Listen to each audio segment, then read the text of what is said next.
I'm telling you, reading is the greatest thing that I've ever done in my entire life. Like I've learned more through reading than I've done through my real world experience, which I find actually fascinating because I find that I read and then it shapes my real world experience, and it's like it's a perpetuating cycle that my reading informs the way that I actually act, and then I'm more conscious in the way that I act.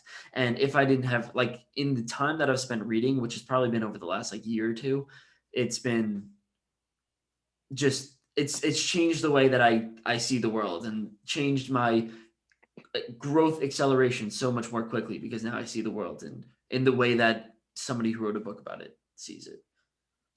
Oh, that's interesting. I think that, your statement isn't really, much of a popular statement amongst the Gen Z, like society nowadays, is because most of us, I mean, yeah, I mean, most of us are on our smartphones. If we're reading, we're going to be reading something via electronically, via like maybe Amazon, Kindle, or like, some other program, or, maybe, something else. And I think that's actually very interesting that you stated that, because that's something that I would expect to hear in the early 2000s, but Mm, not something that I'd expect to hear in the present day. So yeah. I think that there's a huge gap between the years that I've heard that, and I think that's very interesting because not many people have actually like said that like they've learned more through reading than their real world experiences. I think that's actually interesting myself, because that would be something, like I said, I like I'd probably hear when I was like 3 or 4, perhaps Hmm. 5 years old, maybe. It's not something that I'd hear now. Well, Um, here's the thing. I think about this all the time, and I'm like, you know what? So you have a book, right? So, for example, I mean, I wrote a book, right? So this book is the collection of my life experiences, almost all the life wisdom that I've ever been able to put together has been put into this book, and every single book that I read is like that. And not only that, but every single the books have sort of like a filtering mechanism that I only read the best books ever written, right? I'm not going to read the shitty book that someone wrote that nobody really cares about, right? So it's like you get when you read a book that's really wise, you read a book from the wisest people in our society, and you also read a book from the wisest person's entire life experiences. And it's like you really can't get better than that, honestly. that actually is very true, because like, for example, if you yeah, because I mean, like, I think that ties back to like how, like you said, like you've learned more from reading books than like actual real world experiences. And the reason why I say that is because, um, like real world experiences, I feel like a lot of things. I'm not saying everything, but I feel like a lot of things are more tied to oneself, instead of like, like, I mean, I'm not saying that, like, for example, as humans, like we're not gonna like we don't care about other people per se, but I'm just saying that like we have so much to do in a day, or supposedly what we think we should do in a day, that we Hmm. don't actually like we don't know the other person's full story. Yeah. And I think that can go along with a lot of close relationships too. You don't know everyone's like complete full story. And I think, by reading a book though, now that you said that, you get everything they had in a book, and once you absorbed it, you learn a lot more than perhaps, because some people just hide stuff too. I mean, in this, I mean, it's just people are just different. And so like, you're maybe some people you're not gonna learn as much as from others. And even those people that you learn a lot from, I really do think that, sometimes there's a lot more to meets the eye even then. So, Yeah. that's actually very that's very fascinating. Yeah, I mean that's why I like books. Books have, when you read stuff online, I think the thing is all of us read stuff. Like we read stuff on Twitter, we read stuff, on Instagram, whatever. But when you immerse yourself in an entire, we'll say life philosophy, or like an entire book, like even if you're reading just like a fiction book, like I find, like right now I'm reading the Harry Potter series, and it's like I immerse myself in a completely different world, and I understand the world through someone else's point of view, and that in of itself is so fascinating, right? Like trying to see the world in a different light. That's why I think so many kids loved Harry Potter. That's why so many kids go crazy for Harry Potter, because it's like they see the world through a completely different lens. And well, I don't think you get that when you scroll through Twitter. That's my only thing. No, correct. You either get, I mean, that's interesting that you said that too, because I think that the two different types of lenses you get from each one are actually very different. For example, the one on Twitter, you get a glance, right? But the glance is not as, it can't. Okay, so here's the thing. I'm trying to find like the way to put this into words. The glance that you get from Twitter is more of like a glance where like you get from that person's opinion right there and then, or like, you get like, like what they're upset about, what they're very happy about, what's going on. And I mean, in a way, that can also like you can technically see the future through that. But like reading though, it gives you like a different one because it gives you much more of a like with Harry Potter, for example, it gives you a lot more of like an open world sort of point of view and like not just like tied to like what's and you can tie that to like what's like the present day. I mean, you can always like tie different ideas to the present day, but you get like that like open world type of like experience. Whereas like on Twitter, you get human emotional experiences at times, but it's not like representative of like everything. So like I think that Harry Potter, if I don't know if I put that into correct words, but essentially I No, think that's no. how I interpret it.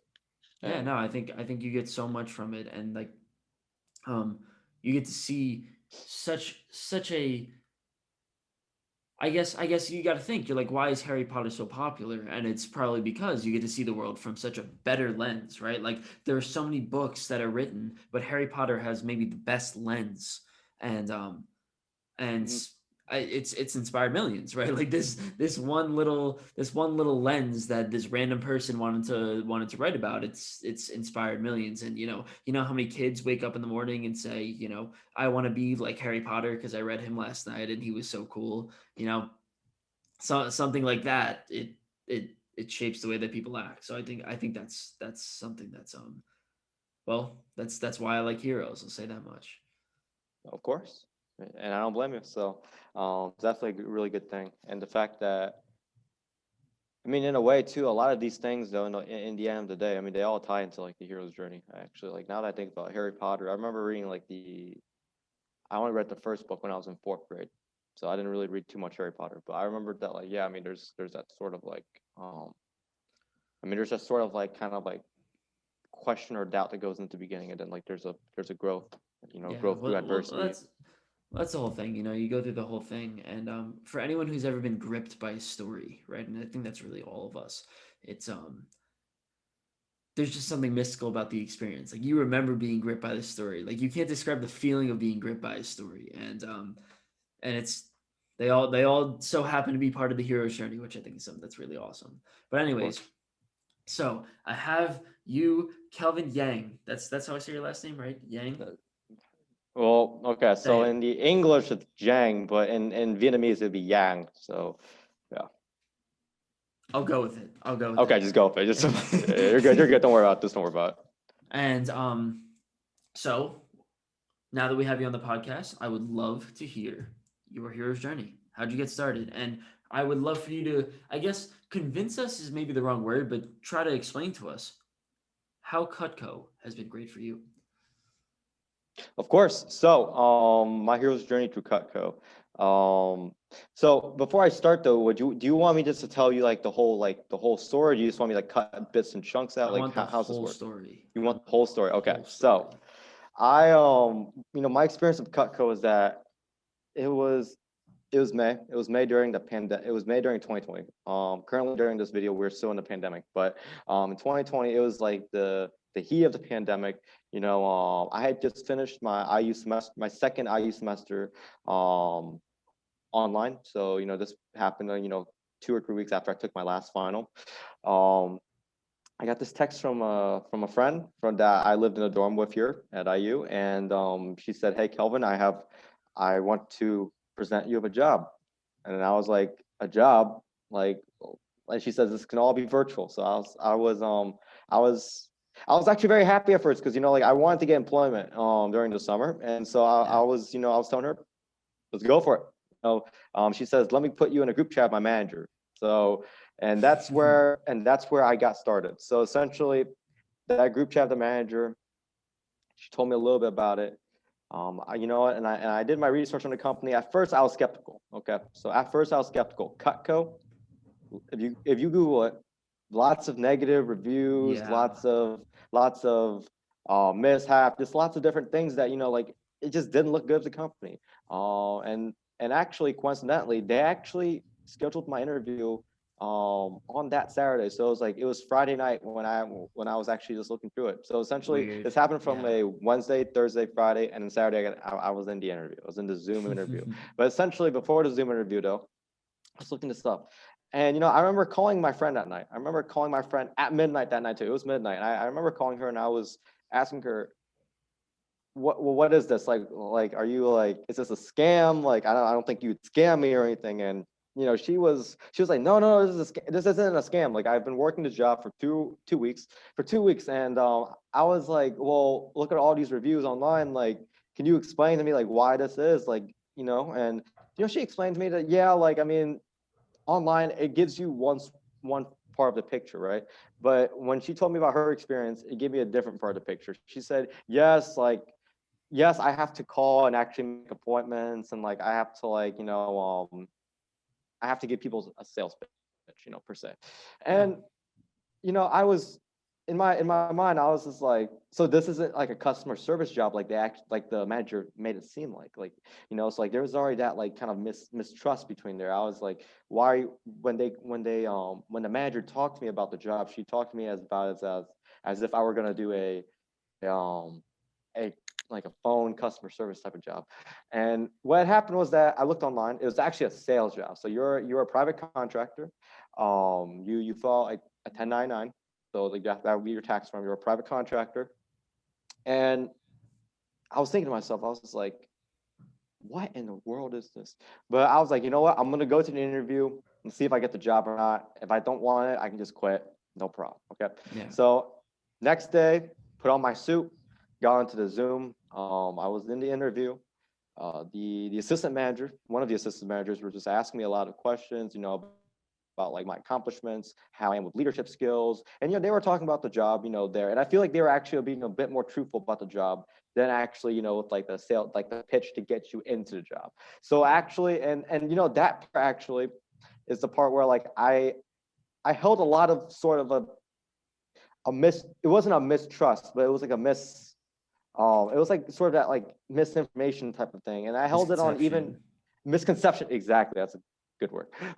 Misconception. I held on to a misconception for actually a month while I was there. Actually, I kept holding on to it, even though despite my success, I was still holding on because I still thought to myself all the time, I didn't actually like the way they recruited, but that's a different story. But anyway, essentially what happened was that after that, I got the So what job. happened in the interview? Yeah, like what they so when you say they were giving you the truth, was it like good truth? Was it like, like here are some good things that you really don't know about us? Or was it like, listen, here's the stuff that really happens behind the scenes. I'm going to give you the full honest truth. It wasn't the full honest truth. I learned the truth throughout my job, and actually, I'll explain more about it throughout the story. Go But for it. Yeah. um, the truth was that like they were just saying, yeah, so this is a sales job. You're gonna be calling people. They actually tell you that during the interview. That's what I mean by like they gave me like the truth. It was better than what Yeah. their phone script was to recruit. Their recruiting phone script, and then say, I mean, it makes sense too. You don't want to scare people off because people our Yeah. age who actually wants to do that because that's extra work. Whereas like if you can just go to a retail store, you could. But at this time, though, it was COVID, so actually Cutco actually had an advantage actually because of COVID. In terms of recruiting Interesting. and things. So actually that was smart on their part. But essentially, I mean, everyone was looking for a job during the pandemic. Basically, interview says sales job. You're going to be calling your inner circle first. You're going to be memorizing the scripts. You're going to develop communication skills, leadership skills, et cetera, et cetera. So it was one of those type of things, and that was what I meant by the truth. But essentially, yeah. And I mean, after that, they do ask you questions like, what are your leadership qualities? What prior experiences did you have in terms of your accomplishments and your abilities?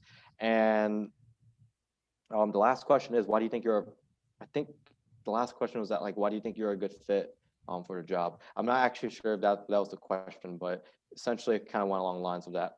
Okay.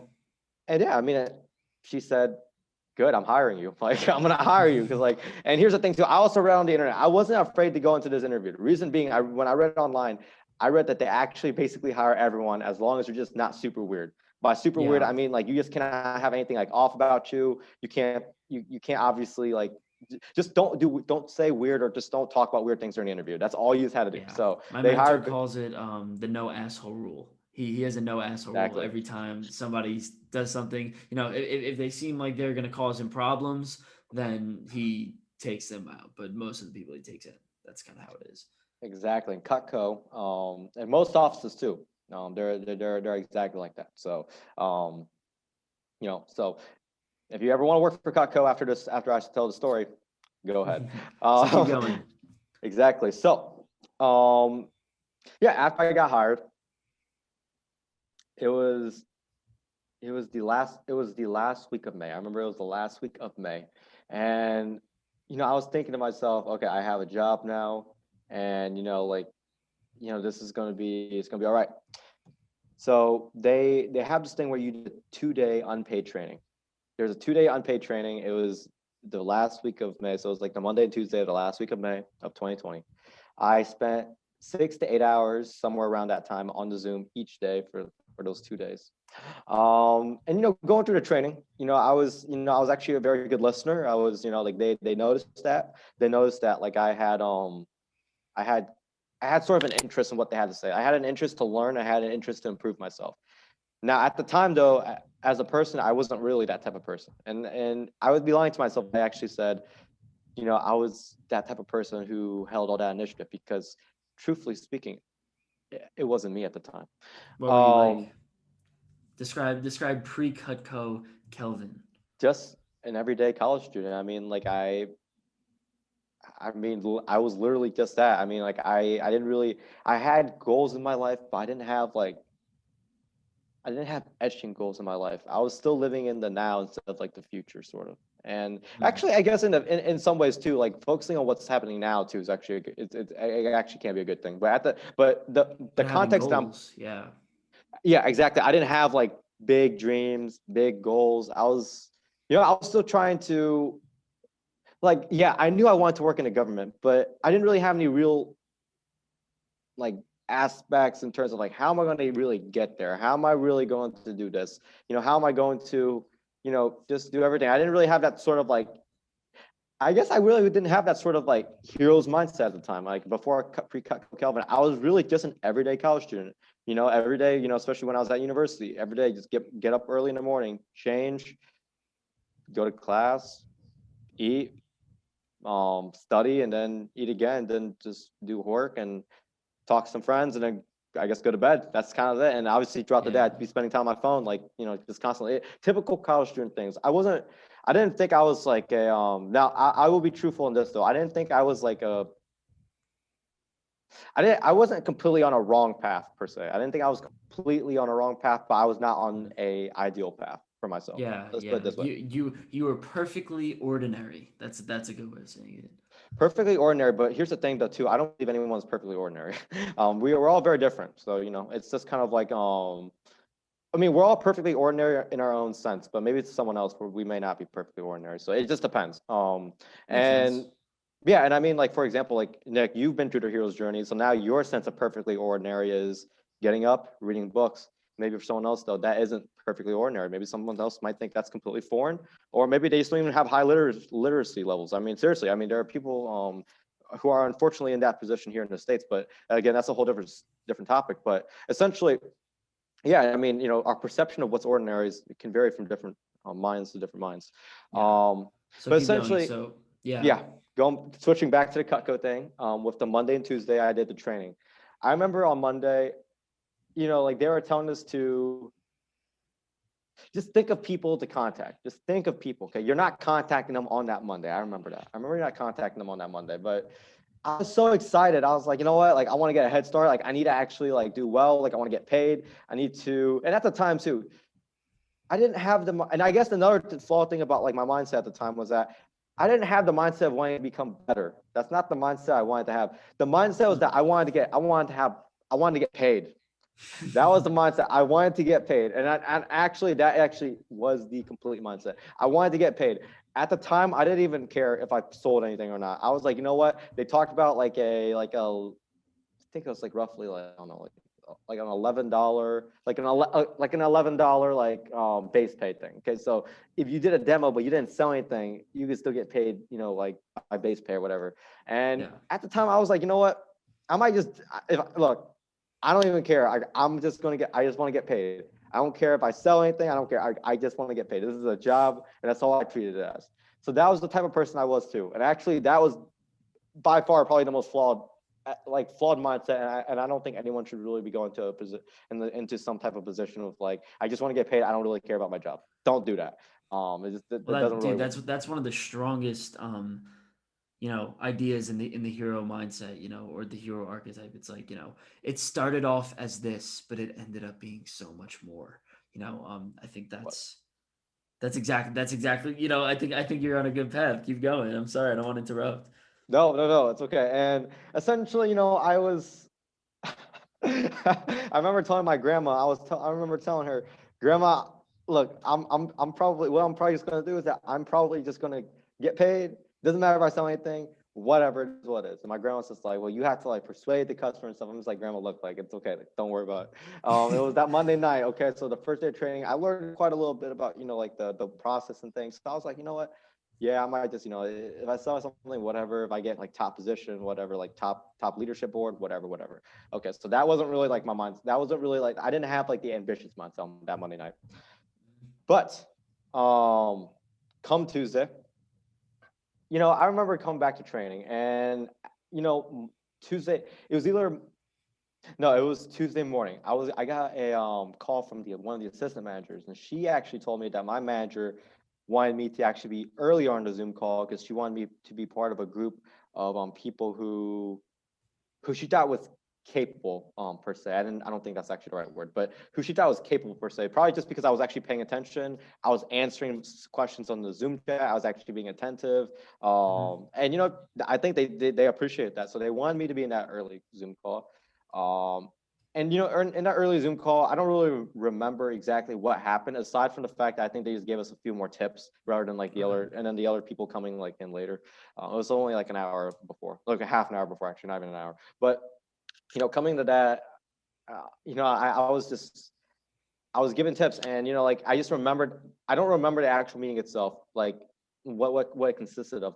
I remember my feeling as like, wow, like this is the first time like someone's actually told me like, hey, like Sarah, like come early, like we want, we want you to be part of this. So I was like, you know what, like, is this really like a are they really appreciating me for what I did, or do they just want me to stick around? So that's also like the thing too. And either way, I was going to stick around. So I was like, yeah, whatever.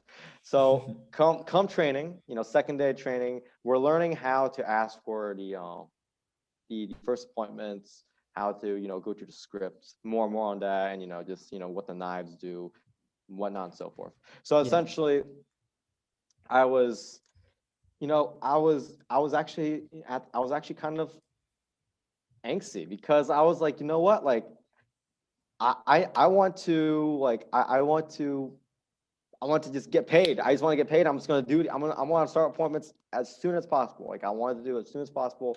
And before so we had our 10-minute break, and this 10-minute break was actually before like the topic of asking for the appointments and whatnot. I was already texting like the adults that I knew, like, hey, like, may I please do like a demo of you? And I wasn't going by like what they like use as like the script per se.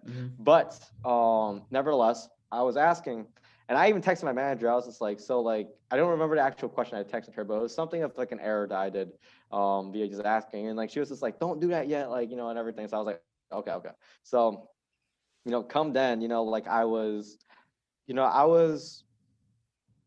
was kind of nervous actually, because like, like I thought of myself as a confident person. I thought of myself as like someone who liked to talk to people, but I don't know. I was just nervous to ask people just for appointments. I was just like, this is Yeah, well, kind of asking people for money is different than just like, hey, hey, how are you? yeah. You know what I mean? Yeah. And, I was like, okay. So they gave us a script to copy and paste, sort of. Obviously, you just put their name in, obviously. And I was like, wow, this actually doesn't look that good. Like, I feel really bad for asking people now. Like, and I had to get through, and that was actually like a battle that I actually had to get through overcome throughout my career. And I got that first feeling at first. I was like, do I really want to be asking people? And I mean, I did it anyways. I mean, like, they were giving out prizes for whoever booked the most appointments. Like Nice. you wanted to be the person who blew up the Zoom chat. I mean, Yeah. um, the goal was to book up 10 appointments by Thursday night, and it was Tuesday at the time. So I was to do 10 demos actually. So Yeah. come then, I actually booked 10. I booked 10, but Wow. like it goes back to where like I told you I wanted to get paid.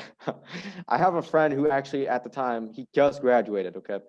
And I was like, hey, hey, can I just do a demo for you? And like you just tell him that, hey, like I did a demo for you. And it went back to like the mindset of like I just wanted to get paid instead of actually wanting to do my job correctly and properly. Okay. Yeah. So that, and then in the end, I actually ended up canceling with him. I told him, okay, dude, like actually, I can't do this. Like, this is not right. I still Wait, had say that like, again. What happened? okay, dude, this wasn't right. Like I told him it wasn't right because, like I told you, even though I was still an ordinary kid, I still had like a sort of a moral mindset. Like I wanted to do things correctly. I didn't want to do things like I didn't want to just get money without doing my job. Obviously, when I stated that, like I wanted to just get paid with like the appointments. I was still going to read the script and I was still going to like present them with like all the information they need to know about the knives. I just didn't care Yeah. if I sold anymore or not, but I was still going to do my job nevertheless. This was just at that point when I scheduled an appointment with someone with like someone basically our age. I was like, this actually probably isn't right. So I didn't end up doing the appointment with them. Interesting. Okay. And you know what? I remembered. And then after the training day, I scheduled the appointments. It was after the training, so it was 6 p.m. in the evening, on that Tuesday night. Okay. Hmm. I remember, I remember being in like my suit pants and like my dress shirt. Um, I walked outside. It was a hot summer day, and I walked outside and I was walking around the neighborhood and I was doing like sort of like I was asking some of my neighbors, I was asking just people walking their dogs, walking their kids out on the street. I was like, hey, Really? we'd like to help a college student out, like do demos and like, Yeah. like I was actually like that was like and that right there actually sparked off the hero's journey. And the reason is because of the fact that I after the training, I actually went out and took my own initiative because here's the thing, I didn't have like all the connections that like people have. Like, like I knew that like a lot of people in my family wouldn't be interested in listening to me. So like Yeah. therefore like I yeah, I mean like I had to take the initiative. I was like, you know what, I need to get these American customers. Like that was the mindset. I told my grandma I need to get these American customers because Vietnamese people like they're not going to be willing to listen. And obviously I'm not generalizing, but that was what I told. That was a commentary I told my grandma. Being Mhm. of Vietnamese background, that's kind of how it's kind of how I saw it. And so the hero's journey started off as at 6 p.m. on that Tuesday of the last week of May. Went out in the hot soaring heat, and I literally went house to house, and I was holding this notebook.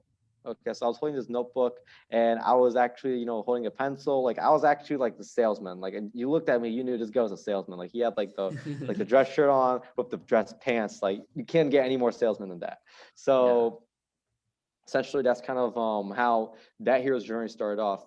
I Well, so remember how'd the it go? I mean, I ended up booking some, but a few of them actually didn't show. So it was kind of like, so that was actually where the adversity sort of like kind of like started to wake up that like not everyone's going to show up to your appointments, and Yeah. just whatnot. But my first appointment though was on that Tuesday night as well. After I went out to Soaring Heat, after I ate, I did a demo of my dad, my parents. Most of us do our demos of our parents first. And I got my dad to get a whole essential sets, like our smaller set, but he still got a set nevertheless. And my dad and my parents actually really like they started off my career because they were my first sale, so they Yeah. started off my career and they got a set. I started off at mm, let's say around like 500 CPO. Let's put it that way. CPO is basically just It's like points.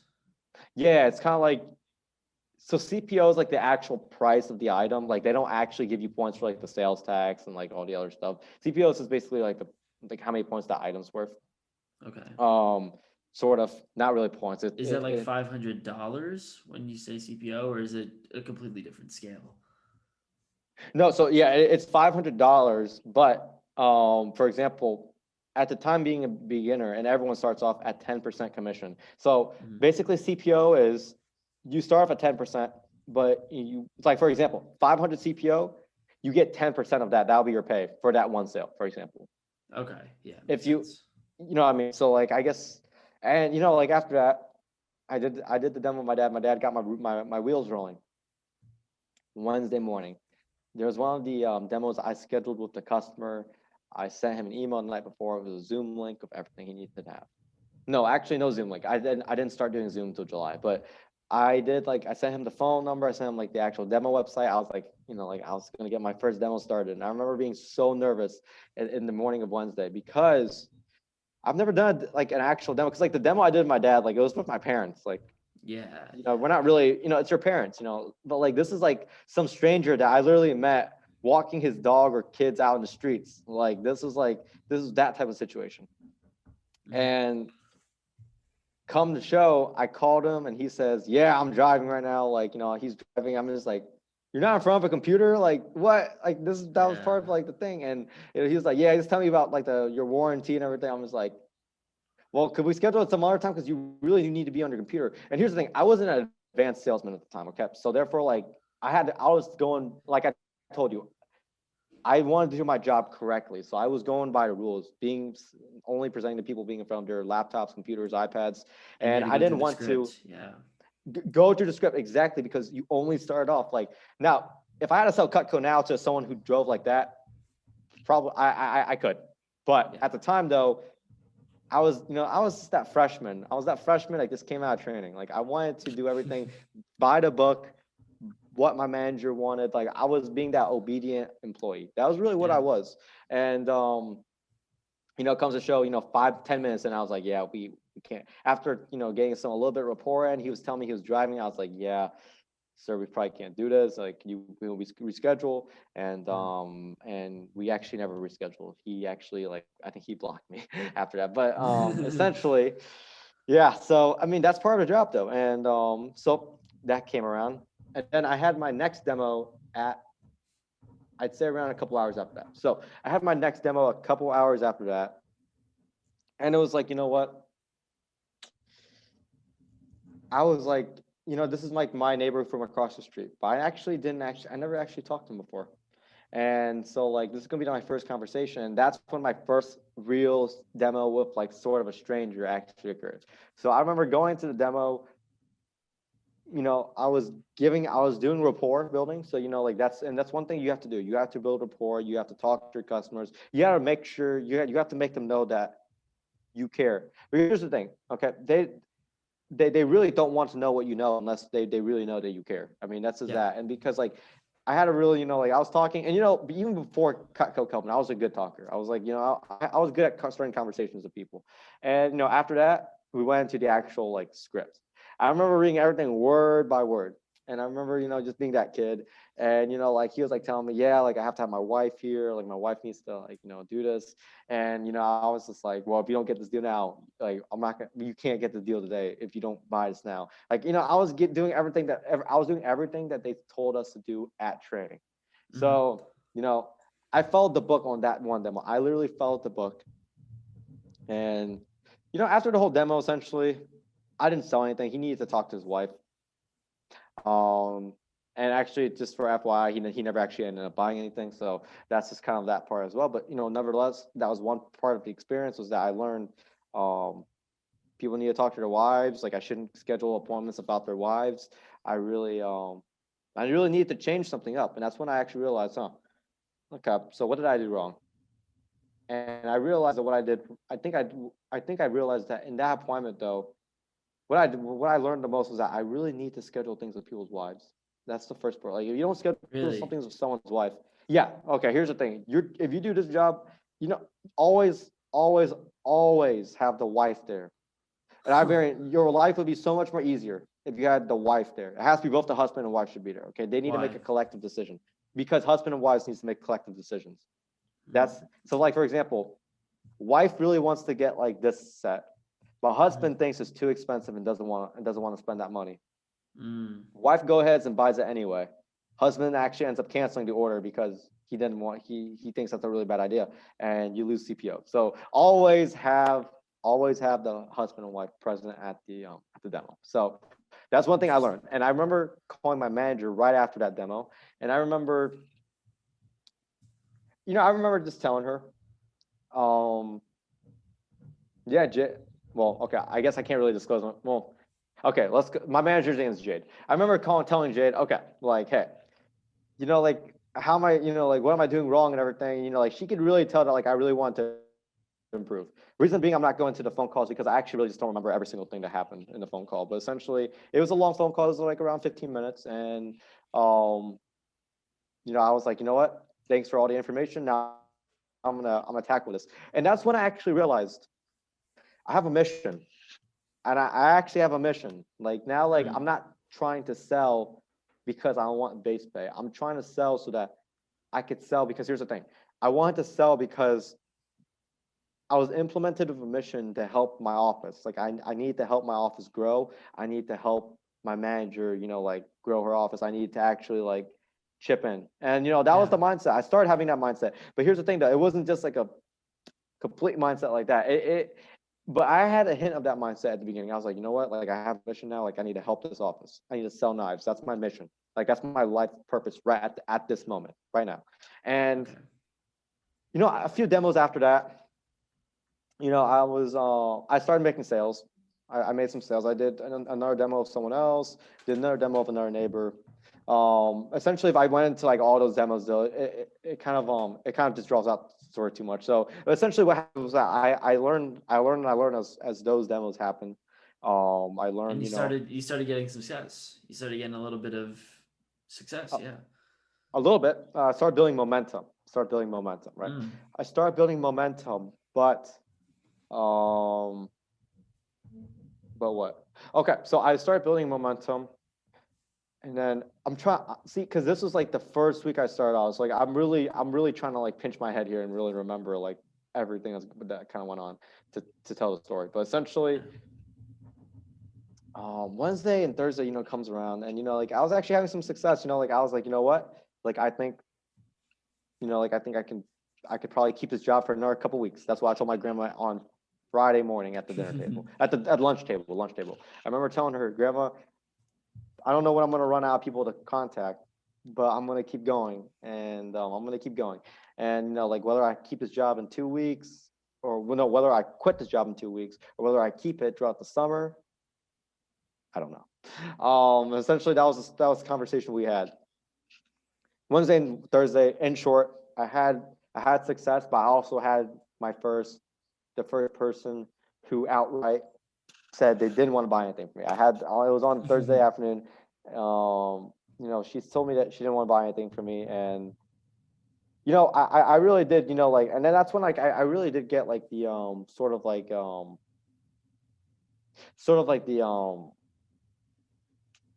the feeling of like things aren't always going to go your way. Like I told you, I did have a couple of those, when I first started off, but like I kind of brushed those off because like the first time the guy just wasn't on his computer, and the second time he needed to contact his wife. This is a woman who just didn't want to buy anything from me in general. She just told me she didn't need it. And it was up front. It was like, yeah, right in your face. Kind of, and like she was just also like, and just throughout that like report too, I just learned that like like a different personality of a person. I learned of a person that for example, I thought this lady actually was really naive, and I still thinking back at it though, I actually really do think she was naive, because she in the end of my demo, she told me that, yeah, I don't know how this job could help you out in the real world. So she literally told me this, and then we parted. So I thinking about that yeah. Send her this podcast. What? Send her this podcast when you're done. Oh boy, I don't even know if I have her number anymore. But essentially, what happened was that yeah, she just told me that I don't know how this job would actually apply, like to life and everything. I mean, she ran like sort of like an NGO sort of thing to like for like super shots or something like that. Oh man, I think no, she didn't run it. She just worked. She like helped like work on like the upper management part of it. Essentially, Okay. that like yeah, it was sort of like like her life experience versus my life experiences. Like it was kind of like a couple. It was sort of really two different things. So once she told me that this job isn't really going to get you places or wasn't going to get you like any real success skills. I was at the time I didn't really think much of it. I just thought this lady was just I don't know. I just didn't really think much of it at the time. But now that I'm actually talking about it and I think back to it and everything I've been through with this job, I really do think she was naive. And that was actually the first time in my career that I've talked to someone who said something really naive and who also gave me a different sort of like a different sense of a personality. And was the first person that I encountered that I realized was a more or less what we would call a fake person nowadays. So, Hmm. and the reason why I'm saying it, I'm spending a little bit of time on this part of the story is because of the fact that I really want to say that this was a time when I was finally exposed to people outside of my circle, in a Yeah. way that, like not everyone's going to be the same in terms of like the nice character. There's going to be people of this personality and that personality. And, it started getting my mind thinking, like it was just like, and like I said, at the time I didn't think much, but, but I was thinking about this though. I was thinking that, this job is going to be it's going to be a heck of a mess. I'm going to Yeah. encounter a lot of different people and I'm going to improve. And nowadays it's the way I saw it. Friday came around. Um, Friday came around and I was invited to this conference, Zoom conference with my company. My manager wanted all of us to come. Not everyone came, obviously, because like it was a Friday afternoon. I came. It was called D2 or something of the sort. And that conference was a conference in where our regional, not regional, our there's a regional manager, there's a division manager. Our division manager went up to us and he was stating that he was stating about this, what his job's like and how to follow your goals. And that was the real first time when I opened my eyes to what this company presents to the people. It presents the fact that they're trying to help you. They're trying to help you reach your goals, and how the goals are important. Okay, it's good to have goals. And that was my first time I actually awakened. I was like, whoa, never been in such an environment like this before. And I remember the man, telling us about like the fact that our goals mattered. Our goals mattered. And the fact that for example, we were really mature to go to this meeting instead of we could have been doing like a demo right then and then, but like Yeah. we decided to cut some time out of our day and actually go to the meeting. Or just, Um, jerking off and doing whatever, right? Like essentially exactly, ditching the meeting. exactly. And here's the thing: I went to the meeting and I gained a lot. I can't really recall everything that I've gained from that meeting because a lot of the things that were talked about that meeting, I remember just gaining over time throughout my career. It wasn't really like just because of that one meeting. Um, I just remember the feeling that I had though. I was like, whoa, this is such a cool company. I was actually getting into something bigger than myself. Ah, yes, getting something bigger than myself. I was also Hmm. trying to, and I realized the importance of reaching my goals and why I should care for it. Yeah. Why I should care for it. And at the time, it got me really thinking. And then they presented this thing. It was called Summer Competition One. Summer Competition One. It was called SC1, and it wasn't the biggest competition of the summer, but it was a competition nevertheless. It was an intense competition. I remember, and like I remember, them like describing it. They had their former Cutco veterans, talking about their experiences and how they succeeded, and they gave out like the cash prizes. They gave out like they gave out not the cash prizes, but they showed us like the prizes of what that meeting could have been consisted of. Of like what the competition could have consisted of. Sorry, and I remember just thinking to myself at the time. I was like, yeah, I mean, this is all cool and whatnot. I don't really care about this competition. I'm just kind of here, just I still had that mindset. Okay, like I still had the mindset. Yeah. Like I wanted to. Don't get me wrong. I had the mindset of the fact that like I wanted to help my manager out, but I didn't really have the mindset of me like actually succeeding in this competition. I was like, whatever, like whatever. I just want to focus on myself. I just want to get these sales because I want to get paid. Because Yeah. deep inside my mind, I want to get paid. Nevertheless, in the back of my head, I still want to get paid. Well, Um, I really like the fact that, so you're saying like the importance of reaching your goals. I think that is the number one thing that Cutco teaches everybody. Like we spend our whole entire lives as kids, like And we really don't have that many goals that we are striving to achieve. Maybe there are goals that everyone wants us to achieve, but there's no goal that, like, okay, my name is Kelvin and I am picking this goal and I'm going to get it, right? No matter what the motivation is for, it's there's something beautiful about independently going and striving for your goals. And even if, maybe you say, I want to help the world someday and I want to be amazing. And Cutco is not going to be the thing that's going to help me get there. Fair point. But it's something to get you there, right? It's something to essentially rewire your brain so that you are focused on achieving goals and you step into responsibility a little bit. That's why I think um, Cutco, and I think that's the main lesson to take from this. It's like that's something that you really got from Cutco, like to really be able to push through and be able to find something that it might not be something that you really love and it's going to make your life the greatest. Like you're going to sit on your deathbed and be like, wow, I'm really happy of the stuff that I did with Cutco. But you could sit there at the end of your life and be like, Cutco shaped me. And I think that's a great way of saying it. The vector train, get vector train. That's that quote right there, get vector train. Well, it's not really a quote, it's more of like the company's name, but get vector train is really like the mindset of that. Because like you're right, I'm not gonna sit in my deathbed and be like, wow, Cutco is like this, like no, that's like I'm gonna be like, this is the thing that shaped my life. I'm vector train, and I take pride in that. You know what I mean? And What's that's vector training? exactly vector train. So someone who has that exact same experience with Cutco in terms of like finding out like the goals, finding out like what they really want to do in life. Like giving them that motivation, giving them that environment to actually be who what they want to be, and knowing that the sky's the limit. You're Yeah. vector train. You're a vector train. And essentially,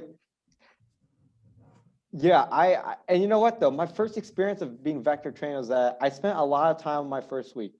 But my first week, it was important. But I really do think that this story that I'm gonna tell you guys, like once we're gonna transition, because okay, I joined Cutco when they were about to commence a competition. So I Summer joined at a very competition one, interesting baby. time. I Yep. joined at a very, very, very interesting time. And I got to be a part of something very, very, very interesting at the time. Because, for example, some people just come in and they come in, but like a competition could be like, could not be there. It just doesn't exist, maybe. And so, Yeah. like, I came at a time when like they were getting prepared to start their competition. So I had everything pretty much drawn in my face when I first came in, essentially. And that was what was exciting. I remember competition two. I mean, not competition two. That actually, I will tell you guys about competition two in a minute. But competition one, though, that is actually the starting point of what shaped me, what prepped me for Mhm. competition two. And competition Go two, for it. I kid you not, competition two was very, very intense. But that I will get into that in a minute. Competition one, I remember, like I said, I didn't care about it. I didn't care. I didn't care if I was gonna like get like whatever cash prize. I didn't care if I was gonna get like I was gonna win a book, I was gonna win a T-shirt. Like I don't care about that stuff. Like selling 6,000 to get into Elmo's, to get into like an Elmo's steakhouse, like and Elmo's steakhouse is like one of the best steakhouses in Indianapolis. So I was like, and you're from Jersey, so I know that like maybe that's like well Yeah, I what, had no but, idea. Yeah. but Elmo's steakhouse is like the real deal here in Indiana. It's the best steakhouse in Indiana, basically. And I kept thinking to myself, I was like, I don't care. Like I just really don't care. Like, and that was my mindset at the time. And I went through that But week. still, there was something that was driving you, right? I think it was just the energy, the passion, the motivation to like help your manager, to serve Cutco, like that stuff was driving you anyways. That was driving me, but not the competition prizes. Exactly, Yeah. exactly. Better worded than I ever could. But essentially, that you described it correctly. I felt like I woke up in the morning and I had a mission, but my mission wasn't necessarily to to win the prizes or win the competition or whatever. It was my thing was I really after that Friday's meeting, I really just wanted to improve myself. But I also wanted to help my manager out because my manager is a very nice lady, for the most part. And I would say that I really just wanted to help her out and help out the office. I mean, that was the mission. That was what I had because it was during summer break too, so I didn't have like necessarily any like courses going on. So I was that was the mission. That was definitely the mission. So essentially, what happened was that coming into that second week, I remember I didn't care what I was going to sell. I remember during that week, I remember Monday and Tuesday, you know what I only sold? I literally only sold like 2 or 3 knives. Not even sets. We're talking about 2 or 3 knives. Okay. So, I was like, yeah, I'm only starting off at like, maybe a few hundred, whatever. But that week though, like I asked my mom, I was like, Mom, do you have any like your customers, like can you refer me to them? Like, could you ask them if they can just be nice enough to talk to me? Like, Yeah, and she gave me a few numbers. that's nice. I think faith actually, and I think faith actually played a role. I actually was doing really bad for most of the week until come Thursday. And you know what I did? Thursday, I had one demo. I ended up selling one of the biggest sets we had. I sold the Really. biggest sets we had. And you know what that drove? That itself drove my CPO up to like 2,000. I finished off.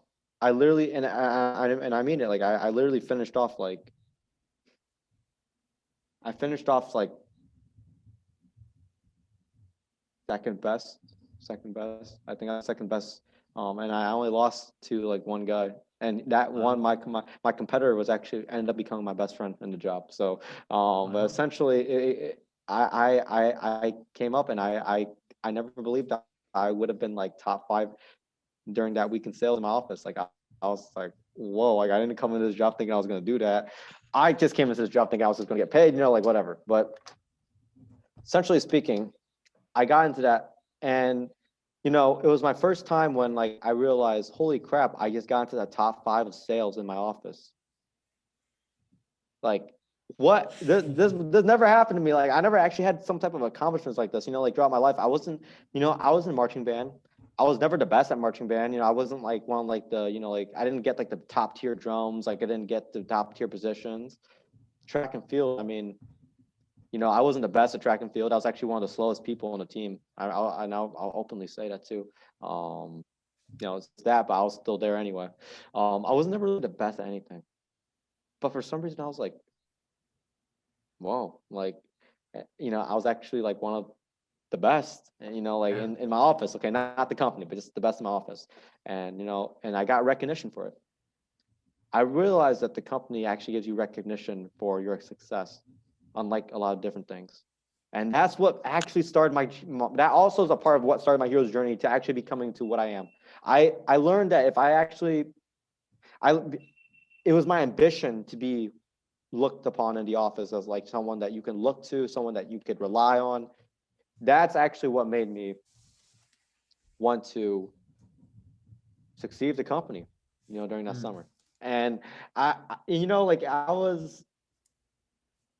was always like, like I told you, I was always that obedient employee. So I was like always calling my manager after every single demo. My manager loved me. She loved me calling. She loved the fact that I was so ambitious. She loved the fact that I was so passionate. I wanted to learn, and I wanted to improve myself.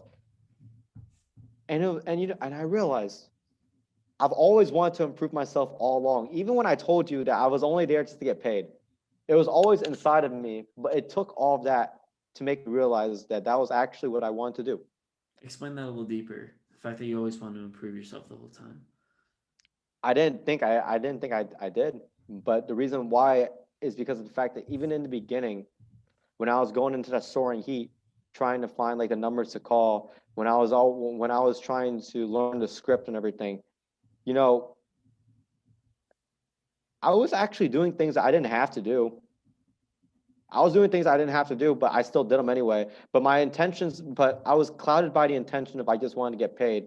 But deep inside though, there's a there's a meaning deep Yeah. inside. Okay, deep inside there There was a was like a meaning. motivational drive that you really had no idea what it was, but it was the thing that was really pushing you, right? Exactly. I thought it was money, but I guess that was only part of it. I guess the other part was me actually wanting to better myself, and I guess I had that all along. I remember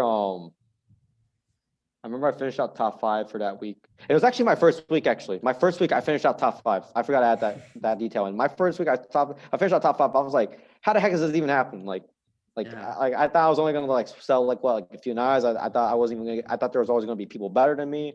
Like how? Like I mean there are always gonna be people better than me, but like but how though? Like how? Like I thought I was gonna be like not even on the leadership board. I thought I was just gonna be that like side kid, sort of a thing. Yeah. And you know what though? I remember coming to my dad's, store, and I remember, doing a demo with his manager, and then the assistant manager at my dad's store was just like, "Oh, if you're really just doing this for money, like this is the worst job. Like you could do like other things and get more money. Like like this is like you're just going around selling things." And I was thinking to myself, I was like, and that's what actually struck me too. I was like, money, huh? If that were the case, then why am I still here? And I had to really think about that. I had to really think Yeah. about that. And the real reason was because I saw that this job can actually give you the best resume experience. I saw that this job can get you motivation, the will to actually improve yourself. And after that, I'm telling the story not in chronological order because things are starting to slowly come back to my head now. Because like I'm No, it's retelling, like fine. I'm but enjoying it. I mean, you're talking about, so you, even though Cutco, yeah, like as we're talking about, it's not like the greatest thing to ever happen to humanity or anything like that. It's really just selling knives. The You were able to essentially create an entire new personality around you from being able to pursue goals, being able to uh, pursue a goal and achieve it and be able to essentially go on these hero's journeys. It's like these hero's journeys are where growth lies, and I just think most people don't even start, and I think that's the biggest problem. um, I think everyone has like sort of like a start. I think that everyone does like have sort of a start, whether it be within here or most of it actually could be within here. But like the hero's journey, the way I interpret it too with like certain people is that like maybe it's not trying to go out and trying to do all these like big things, like earn the most recognition, earn the most money. Maybe it's actually just becoming a better person for themselves. And I think that actually also is a hero's journey. And actually goes back to like the story of the Buddha when we were talking about before this. So some people it could be like a mental journey in general. And I think that in a way everyone starts it, but I do agree that not everyone finishes it. I do agree that not Yeah. everyone finishes it, but everyone does have sort of a starting point to it, sort of, but Well, not finished. Mhm. so here's what Joseph Campbell would say about the hero's journey. Obviously, he's the one who created the hero's journey framework, and what he said is everyone gets a call to adventure, right? Everybody gets sort of like the start, right? Like, oh, this is awesome. Imagine that as sort of the when you wake up one morning and you say, holy crap, I've gained so much weight and I'm not eating very healthy. I'm going to go to the gym tomorrow, right? Like that's your call to adventure. It's just something that happens inside of you. You're like, all right, cool.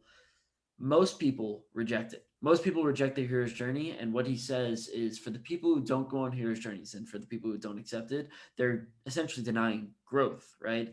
And he says that for those people, they spend their whole lives destroying their own, we'll say, destroying their own progress so that they could have some progress to go and achieve. So let me give you an example, right? So let's say let's say you've achieved, let's say you have 5 habits, say you have good habits, and then 5 bad habits that you want to fix, right? Let's say you're so afraid of breaking the 5 bad habits that you're like, all right, I don't want to deal with it. So let's say one of your good habits right now is having a not smoking, let's say, for example, right? You don't smoke, and that's great, right? He says that for the people who don't have a hero's journey going on, he says they have this drive to go and achieve a goal, but they're not achieving any goals that are worthwhile. So what they do is they start smoking or they relapse on a previous habit or they start eating too much or whatever, right? And they do that. And the only reason that they do that is so that they could have a goal to strive for. So their goal now that they're going to have is to quit smoking or their goal is to eat healthier, right? But Ah, it's really just a form of self-sabotage. And I actually noticed that in my own life as I was writing this book. There was a point in it where I hit like a mental block and I was so miserable that I started developing some bad habits. Like my sleep schedule got destroyed. Like I started waking up at like 1 o'clock in the afternoon, 3 o'clock in the afternoon. It was awful.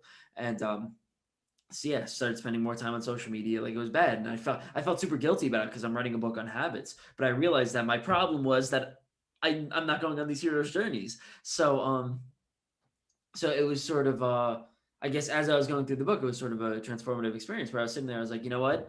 Right now, I'm stuck on rejecting my hero's journey. I'm stuck on this one part, and I know what I need to do. I need to go and achieve some goals, and it's good. It's really good going through and saying like, yeah, you know what?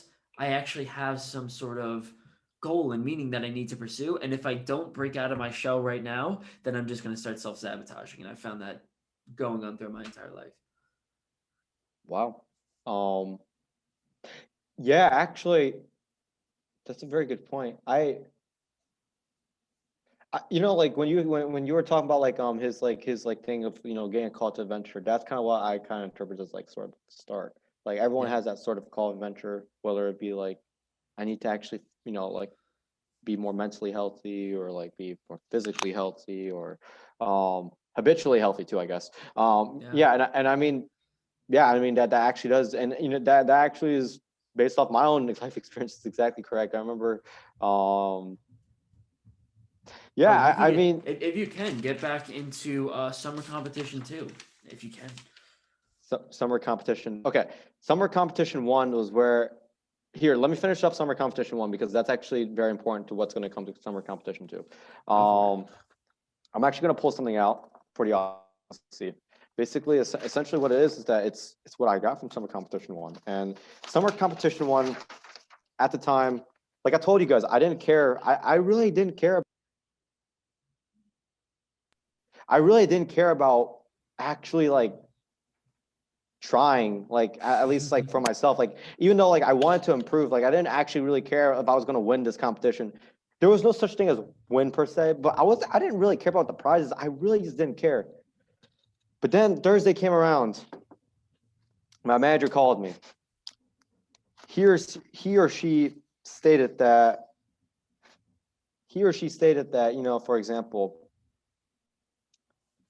Kelvin, I'm thinking about making you one of our assistant managers. Like I want you to become like an office personnel. I want you to become like someone who people can look up to because you have the best attitude. You're always wanting to improve. You're always wanting to learn. You're coachable, and at the time I didn't really have any intentions of becoming an assistant manager. I just wanted to be a salesman. Like I just wanted to be like, I'm just here. And Yeah. you know what though? The assistant manager part was just like it wasn't really like the triumphant. It wasn't really like the part that actually really got me.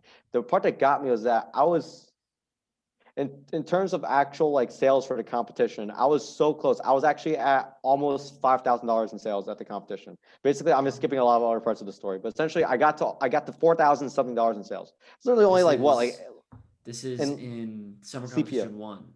Competition one, exactly. Okay. But here's the thing though, you had to sell 5,000 for a letter of recommendation from the division manager. I was planning to go to DC. Actually, I should have been in DC right now, but going in the fall. But essentially, though, I really wanted this because I wanted to bolster my chances of getting the best internship I could at DC. I was For this political close. science. Yeah, for basically a law and public policy like sort of thing. Mostly like it was supposed to be an internship within Congress. So Yeah. I don't know which chamber, I don't know which like one I would have gotten, but the future is yet to tell. But essentially, what's going on was that like I was like, I'm so close, but yet like, but yet like, but yet like I'm not. Like I'm so close, but yet like I'm not. And I was thinking to myself, I want this. I want this. And my manager gave me that call that day too. He was like, if you really want it, Kelvin, you can find a way. There's always a way. When you find a way, there's always a way. That's when it was the day before the competition ended. I wanted it. I wanted it. I wanted to succeed and I wanted to get that letter of recommendation. I was so close, man. I was so close. I was so close. And like I was, that's when the spark hit me. I was like, now it's go time. Like I'm actually I care about the competition. I care about what I want for the competition. I care about it. And the Thursday, right after I got off the call with my manager, he was just like, it was a he and a she. because like I was talking to the one from Northeast Indy, and I was talking to like my manager too, and I was both talking to both of them. They were just like, look, you need to, if you want this, you can do it.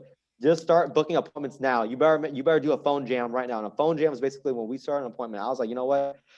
I gotta get this. Like, I need to contact the people that I've always been so afraid to contact. People in what we would call our chicken list. Our chicken list was the list of people that we're so like, let's not call these people. I'm kind of afraid. Blah blah blah. Whatever. I had to get over that. I was like, look, if I really want this, I'm gonna have to work for it. Okay. If I want that, I'm gonna have to work for it. Essentially being, I went and I called, and you know what? I was even telling my mom's manager, my mom, I was like, Mom, like, would your manager even be willing to listen to me? Like, after work, after you guys close the store, would you guys be willing to listen? Would your manager be willing to listen to me? And, like, I knew her manager was, like, her manager is also like in the same ethnicity as I am. She was in the same ethnicity as I am. So I knew that, like, okay, like, we eat a lot of like bones. Okay, we don't literally eat bones, but we chop a lot of bones. We do a lot of bone marrow cutting. Like, we do all these things. Like, I know I could sell her some specialty knives. I had that mindset. I was like, I know I can do this. I'm going to get towards my goal. I am going to get towards my goal. And that's actually the thing. That night, bam, 600 or 700 CPO right there in the spot. I was this close to my goal now. Now I was like, what? $500 off from my goal. $500 off from $5,000. $500 off from $5,000. I was like, crap, how am I going to do this? How am I going to do this? So the Friday morning, I had a demo of my first grade teacher. She was so glad to hear from me, and she ended up buying, like, just like an auxiliary set. So she bought like a set that had like gift set that had like a pair of shears and like a trimmer or something like that. You so contacted your first grade teacher. That's crazy. Yes, I know. That's crazy. You do this job, you do a lot of crazy things. So she only bought that much. So like what? It raised my CPO up for like another 100. Okay, so I was like, what? Like I was like $430 away from my goal. Maybe 400. Okay. After I get off of that, I hit the phones back. I start calling again. And essentially, I was trying to book some appointments, and I got a few appointments booked. I was booked throughout my day. And I was so excited. I was like, I'm going to reach my goal, and I'm going to be so happy. I'm going to do everything. During the day though, they bailed on me. I called them, they wouldn't pick up. They declined my calls. Oh crap. I was thinking to myself, I was like, this is what the real world's like now, huh? So, and then I had one, and then after that, I spent an hour, and I called my friend, and I was like, hey man, this is, I don't know how I'm going to do this, man. Like, my friend was like, yeah, if they decline your call, man, don't do it and everything. Cause I was like, it's common sense too. I was like, yeah. And then, but after 3 bailed out appointments, the appointment I had for 6 o'clock of my second grade teacher came into play. But the thing was though, my second grade teacher, at the time, like her and her husband, they were trying to figure out the numbers. They didn't really want to get anything at the time. And I was so disappointed. I was like, crap, like I'm not going to get towards my goal. Like, I care about this so much. In my presentation, like I care about the goal so much. I even have a PowerPoint slide on just my goals and who I am and why you should help me out. And I was like, oh, why? Like, this is like, I was like that. And, like she, I was really trying to convince her at that point. And like, I even had my manager talk to her on the phone about like which knives that are best for her and everything. Like, I was really just trying to get a sale in at the time. I was so close to my goal, but yet I still couldn't figure it out. Long story short, she said, look, I got to think about it. Like, just give me some time. And I was like, okay. So,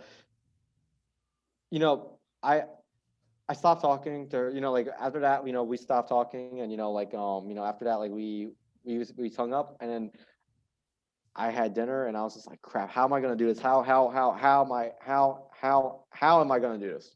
You had 6 hours left, right? At that point? Yeah. I had until midnight. And exactly 6 hours left. So at 7 o'clock, I had a demo at 7 o'clock. I was like, okay, I have a demo with this guy who at first thought I was just a telemarketer, but then I actually did a demo with his sister, and I built really good rapport with his sister, and his sister really liked me as a person. And her sister convinced him to do a demo with me. So he was like, okay, yeah, okay, I'll do it. He bailed too. He bailed too. After the guy even said that he wouldn't bail, he bailed too. Oh my gosh, I was like, Friday night, now the feeling is starting to come back now. I remember I was like, crap, how am I gonna do this? How am I gonna do this? And I was so scared. I was like, oh, and then like I had one more demo left, just one more. It was just with this lady. Okay, this lady's from Florida. Her cousin, no, actually, yeah, her sister referred me to her. Mm-hmm. And essentially, after spending 2.5 hours with her, you know what she got from me?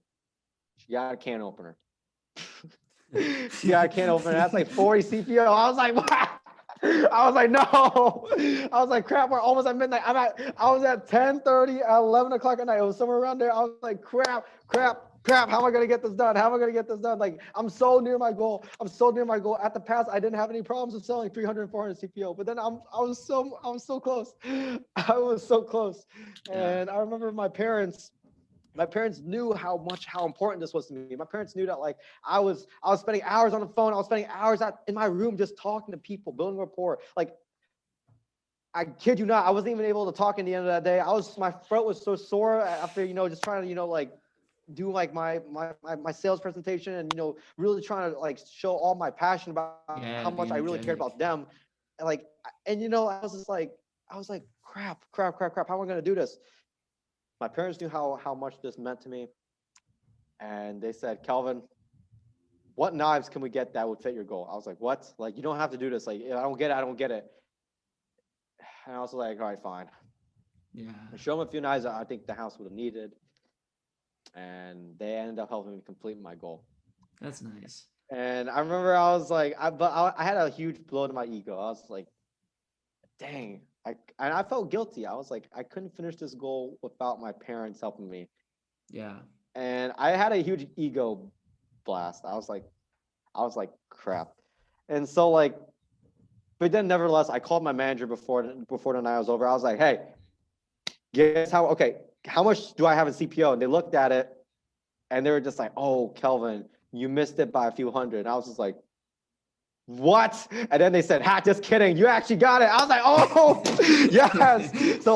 So I got this. And then, so I was like, okay, I got it. I reached my goal, but with my parents' help. Essentially, at that night, I had to overcome like an ego sort of thing. I was like, dang, I feel guilty because my parents had to help me. I couldn't do this on my own, sort of a thing. And then, like Saturday, it was like the conference, the day that like, like that was signified the end of the competition. We had like a 6-hour to 8-hour Zoom conference on that Saturday. After that, like they were giving recognition out to the people, like they presented, Kelvin Giang, Fort Wayne, Indiana, $5,000 sales, $5,000 something in sales, got the letter of recommendation. All that is good. But then like they're announcing management positions, leadership positions. Mm-hmm. Fort Wayne, Indiana, Kelvin Giang, assistant manager. Wow. Assistant manager. I was just like, my manager made me assistant manager along with like my competitor. Along with my competitor, I became assistant manager. His name was Tristan. Tristan and I became assistant managers. I was like, yes. Oh my gosh, like, this is crazy. Like I'm an assistant manager. I've only been working at this job for 2 weeks, but then I became an assistant manager. And you had no idea, right? No idea. Like at first I came in thinking I just wanted the money. I don't care if I'm going to do well in my demos. I don't care. Came an assistant manager. Now this job actually meant something to me because it was just like I overcame a goal that I thought I couldn't overcome before. I overcame adversity because I put my mindset to it. I put all my sweat and tears, and in the end, the law of averages worked out. Yeah. And I really do feel like if the law of averages, if it wouldn't have worked out with my parents, it would have worked out with something else. Because the law of averages is, yes, you can go through a bunch of demos of like no sales, bailouts, no shows, whatever have you not. But if you keep going, the law of averages works out in the end for you. You work hard, it will work out in the end. If you work hard, it will work out in the end. That's what I want everyone to get. You work hard, it will work out in the end. Because this job taught me, if I strive for something, if I work hard for something, I will get it. Yeah, I you're in will. control. You're in control. This I'm is in your control of my thing. own fate, Mhm. my own faith in terms of like my own fate in terms of like, am I gonna succeed or am I just gonna be like the kid who just didn't get the letter rec? Like this letter rec means a lot to me because this is quite frankly, what's gonna get me that my dream internship at DC. But I was like, if I could work for something, I can get it. And I never had that experience ever before in my life. I was just that kid who did averagely in school, and despite stereotypes, I wasn't like the best, like the smartest kid in like my grade. Okay, despite like racial stereotypes or whatever, I just wasn't. I didn't fit that category. I didn't fit the bill, and but like I realized that even with this job, if you put your mind into something, you can do it. Your goals matter. Because here's the thing: people care about your goals if you make them care. If you can present your goals, people care about your goals. Like people want to help you. I learned about that. But it all goes into you. What are your goals? How do you present them? And why should they care? And why do you care? Because here's the thing: as human beings, it's only natural to help each other out. It is like what I mean. Yeah. Like despite people, there are selfish people, but it feels that you want to help someone with their goals because people always want to be a part of something bigger than themselves. Yeah, and they could see if you care. They could see like if you actually really care about it, or if it's like, hey man, give me some money. It's like no, there's a huge difference. Then I'm really excited about this. I memorized the whole script. I've gone to all these things. Like can I have your you want to buy some knives for me? That's such a better pitch, and people see that. Even before getting to that pitch though, I would spend I would spend a lot of time on just rapport building. I want to know them. I want to know what they're going through in life right now, and I want to know who they were. I also even had a PowerPoint. I had a PowerPoint for them to click on to just learn more about me. Learn about why am I doing this as a college student? Why am I working a sales job? Like during the pandemic, why am I working during a pandemic? Like, come on. When everyone's just staying at home doing nothing, I'm working. I actually want to improve myself and I want you to be a part of it. I want you to be a part of my Cutco army. I want you to be a part of making me into a better person. Yeah. That, my friend, is where people can be a part of something bigger than themselves. Mm. And I like after SC1, I realized that I realized I can work hard for what I want. I can help others improve. I can help mentor others. Despite me having little experience, but that little experience, so after doing all those demos, I basically had the experience. I mean, like I had the experience, and I realized I could help people. Like I could help my customers get the best product by getting them the best product in terms of the fact that I mean, Nick, you and I, look, we're still young, and I don't know if you're much of a cook type of guy. But for the No. most part, though, we don't care about what knives we use. I mean, Yeah. I care about now because I work for Cutco. But if I didn't work for Cutco, who cares about knives? Just buy those $12 ones at Target. Works. Just throw them away after once they get dull. I bought a $12 one at Kroger. There you go. Exactly. Who cares about knives at this age? But once you get to that time when you have kids, you're married, you're settled down, you live at home, you cook your knives, you want good knives, you want sharp knives. And so, you know, I was helping someone out. I was helping the people I was selling to out because first off, I'm giving them the best product they could want. I'm giving them a product that will save them money in the long term. Because here's the thing.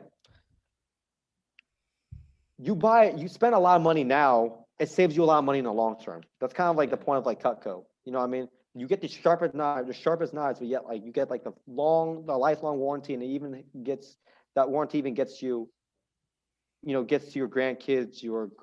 Really?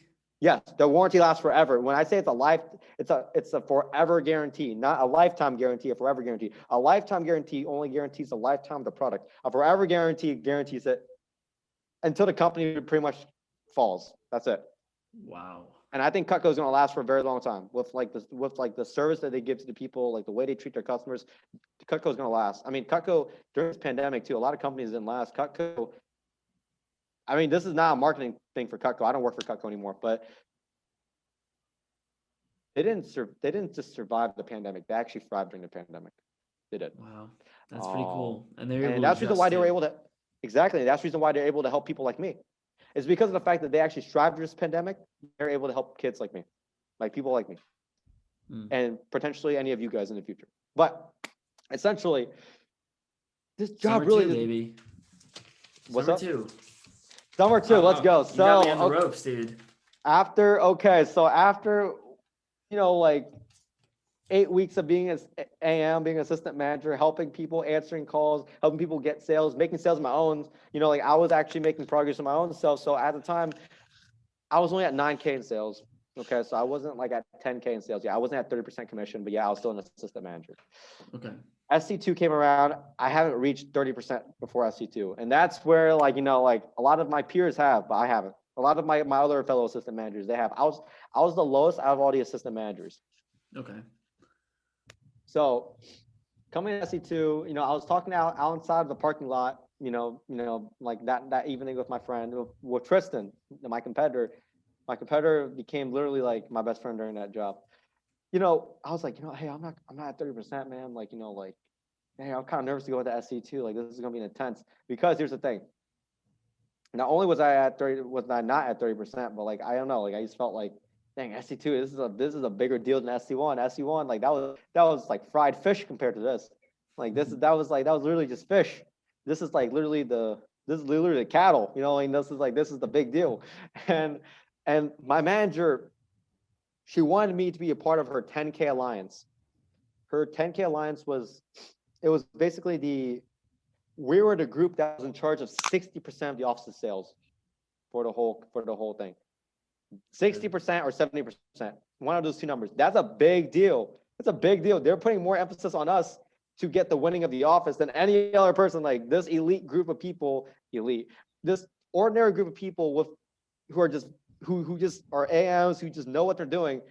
Now all of a sudden we're in this 10K alliance group, and we're gonna go out and we're gonna make our office the best office in the division. I was at the point I was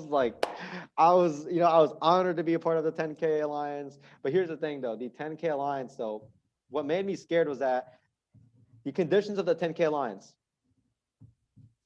Every single morning during the competition, you will wake up, we will have Zoom meetings at 7:30. So that's the first part.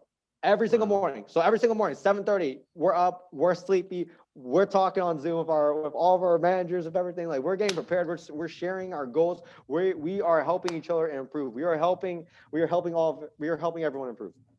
We're sharing tips for help. We're part of this group. We're part of the 10K alliance. And this is a week competition, right? 1 week.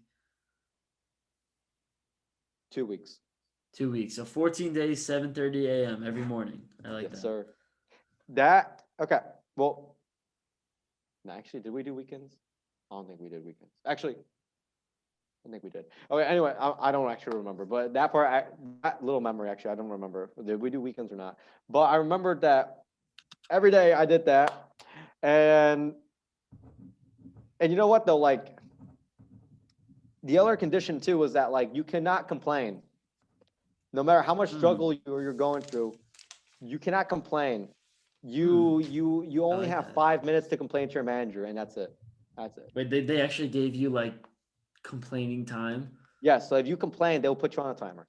That's the other condition of the 10K alliance. And the 10K alliance, the condition was that like you had to do your best to sell 10K. And here's the thing, the 10K alliance though, this is the condition. You're either selling, you're either calling people to do demos, or you're either sleeping at night. Wow. You ate, breathed, and sleep Cutco for 2 weeks. Wow. Just like that. What was this, July? July, man. July. This was the time. This was the time when like this showed the law of averages would show. This showed who we were as people. This was like the Mueller of all competitions. Dude, this was like Cutco's biggest competition. Here. This is Cutco's biggest competition of the year. During summer competition too. And I was actually excited, like I remember like I spent, okay. Oh no, we didn't do phone jams on Saturdays. You know what we did on Saturday? I mean, no, we didn't do that. We didn't do, not phone jams. We didn't do those 7:30 meetings on Saturdays. You know what we did?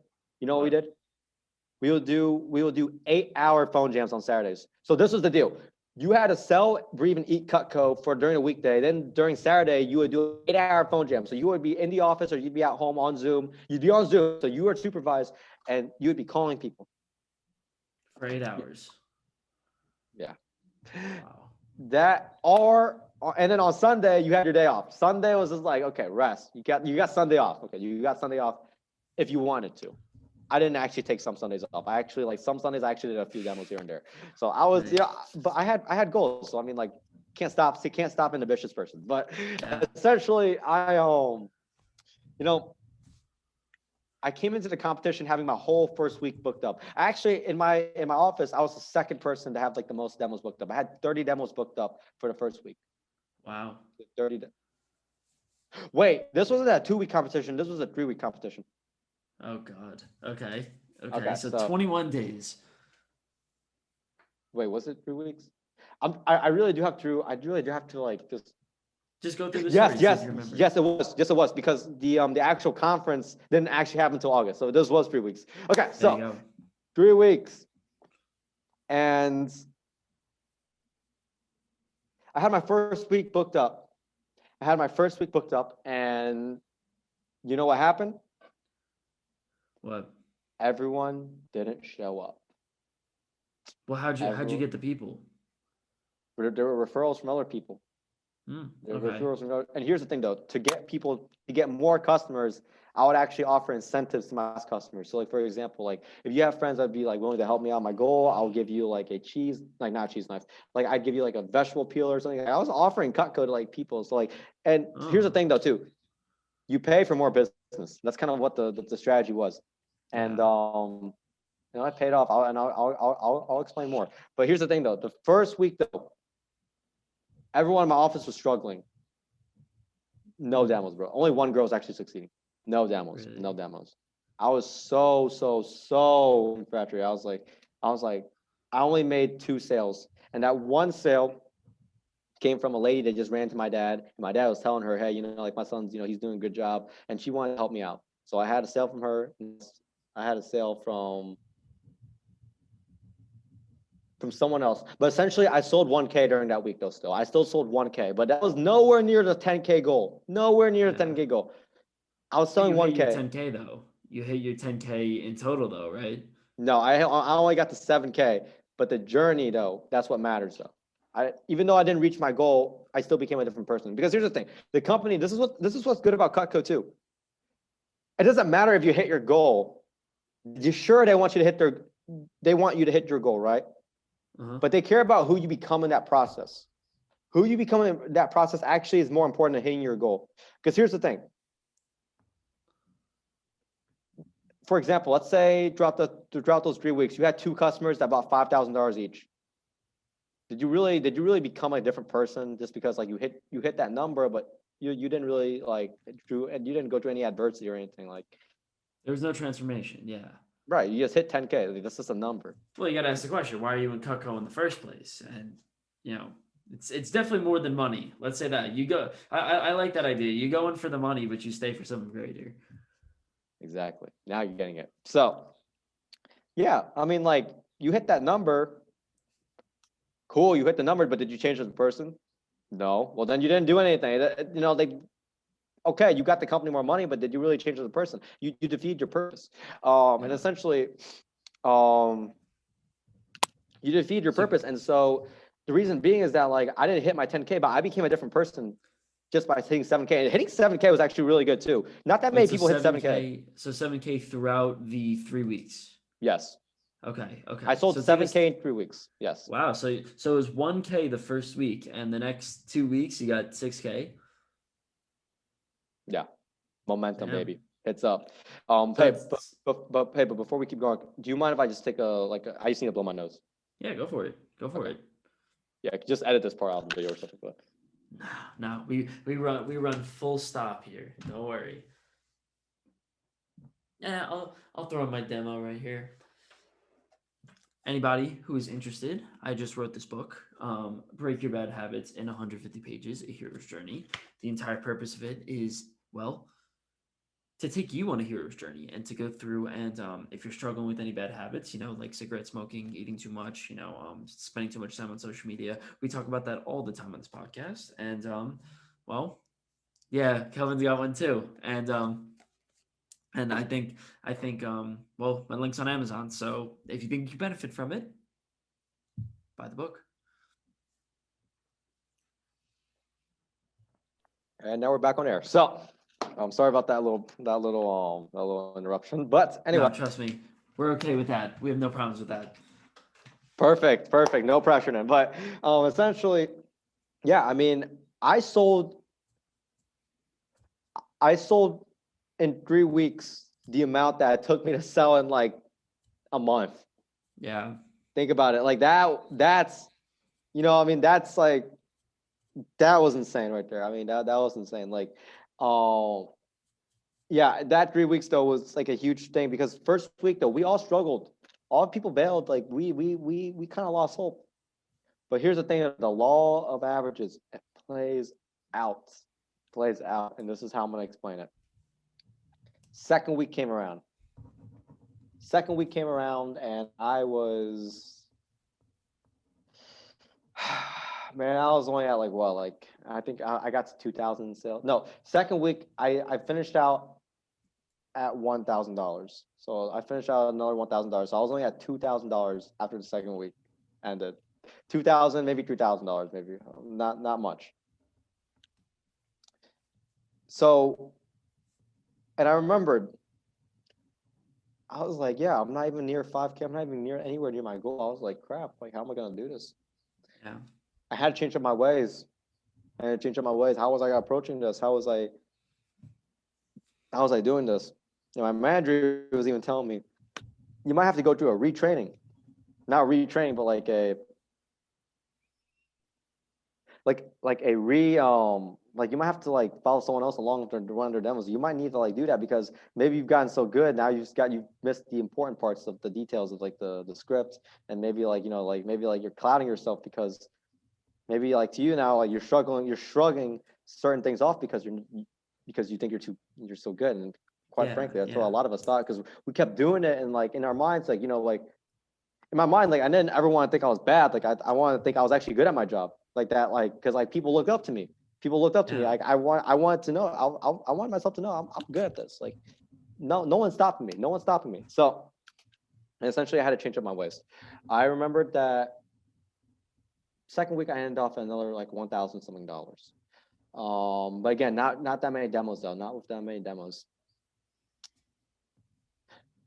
But then that Saturday though, during my phone jam, I called one of my uncles, and I told him about my goals, and he ended up buying like a whole set for me. So that brought me up to like probably 4,000. I was like, crap, I just made 1,000 in like a day. Yeah. So like in terms of like CPO, not actually $1,000, but actually I made quite a bit during that competition. Actually was like the biggest salary I had. But anyway, aside from that though, and then after that, momentum started rolling. That last week was a strong week for me. I finished out strong. I sold cookware. I sold a cookware set. Got that much CPO from there. I sold a couple more sets. And then a lady that I actually gifted a knife to. So like this lady was like one of my neighbors. I gave her a knife. And here's the thing. She let me do the demo in person. So she knew who I was in person. I came to her house and we did it.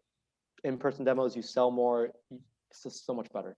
And she gave me this number of this one lady. This one lady, she's been through a lot of adversity in her life. And I asked her this question: what are some tips you can give me for me to help improve? Like, what are some lifelong tips you can give me? Because here's the thing, that goes into the thing of where, and that was my secret to selling a lot. And I mean, I wasn't using it just to sell. I actually wanted to know, like, can you give me some tips on, like, the fact that you've been through life all this time, you're still alive, you're can you give me some tips on how I could be, a good person, how I could, be successful in my life? Like, I want to know. And then it'll also build rapport at the same time.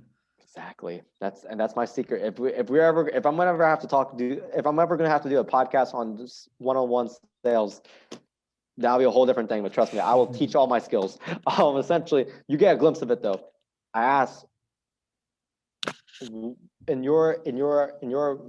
based off of your life experiences, how could I be that person? Like, how could I be like the best in my life? And you know, it makes the people feel important. And generally speaking, I actually cared about what they actually had to say because I wanted to be that. I wanted to live the best life I could. I want to be the best financially I could be. And I wanted to, and once I get older, like once I raise a family and everything, like I want to be a model. I want to be a role model for, like the future generations, whether it be, I guess like in the future, I guess like if I have kids, like my kids, like, well, like, maybe the kids around me, like even people around me, I want to become a role model. And so I actually care about what these people had to say to me. It wasn't because I just wanted their money or like for them to buy knives for me. No, that's the biggest misconception that people get from Cutco is that like, oh yeah, you're just begging people to buy knives from you. No, you're losing the bigger picture when you just say it like that. You lose the bigger picture because you learn a lot through different people, but you also improve yourself. That's what Cutco is about. Essentially, that lady ended up actually getting like a big set too.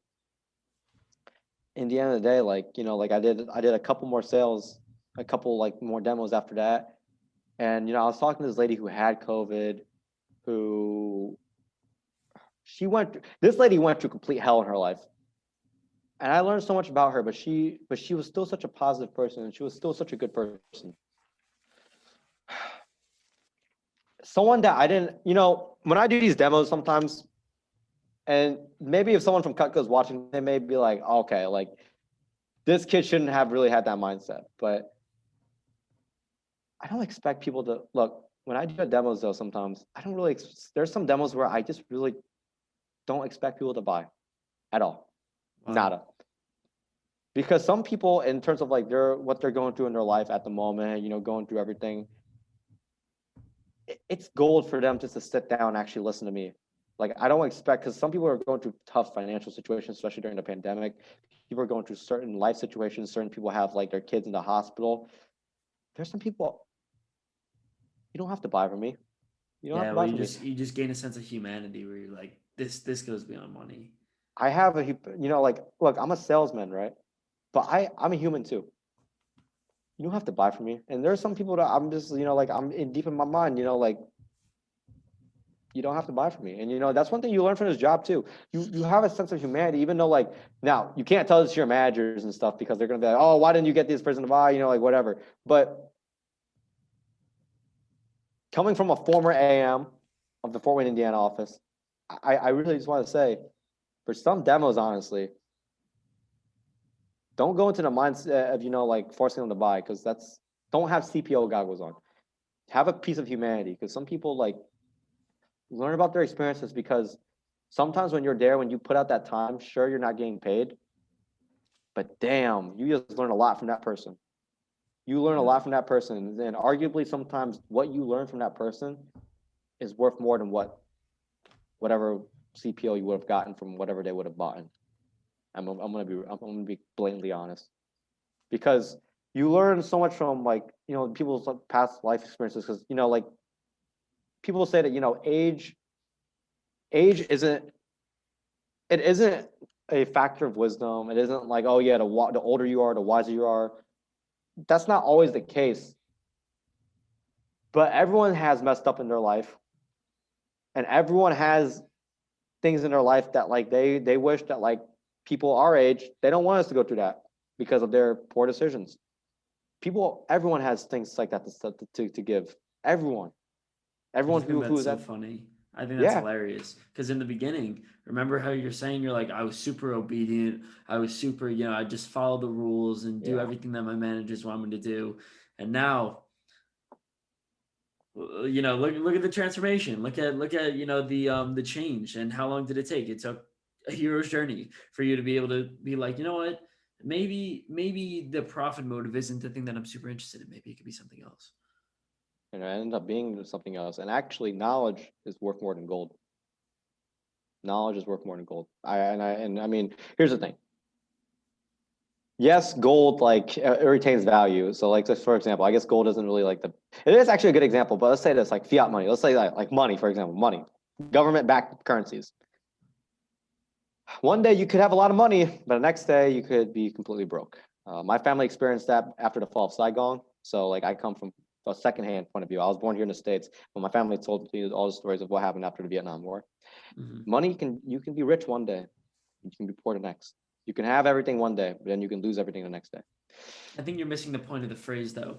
The phrase of knowledge is worth more than gold. It's the idea that have you ever heard the phrase? It goes attachment to the material is detachment to the spiritual.